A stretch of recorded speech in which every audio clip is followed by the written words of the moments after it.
So what's up guys, my name is Chris.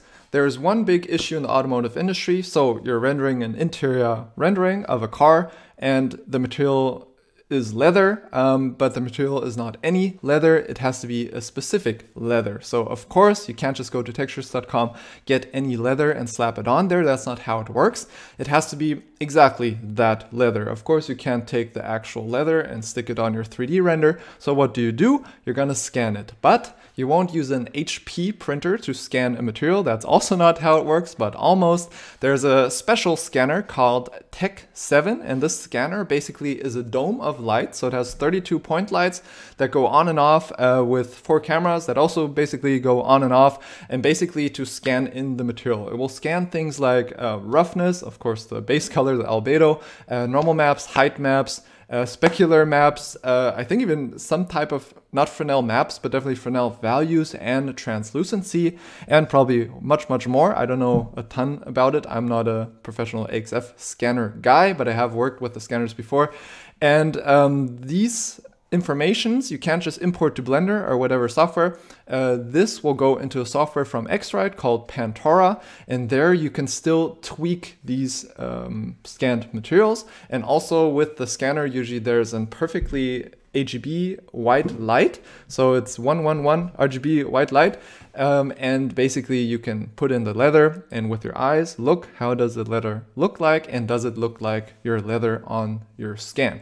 So there's still a little bit human work included after scanning, and once human work is done and human says yes, it looks like the real leather, this leather will be exported, but not as any format. This format is called AXF. AXF is actually a trademark, so it's a specific file format from XRITE.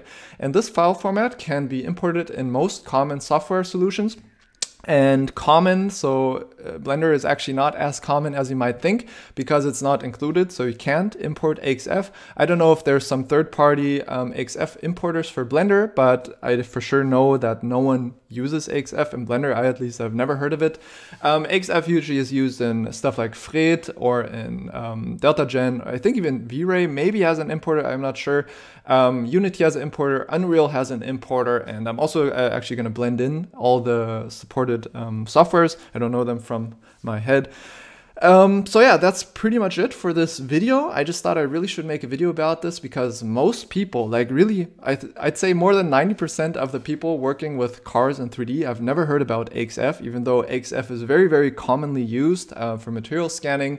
You're probably not going to buy one of these scanners. They're very expensive, and maybe you won't even be working with these scanners ever. But still, you should have heard about this topic because if you ever render official like renderings, you might have to use AXF, or probably have to use AXF actually.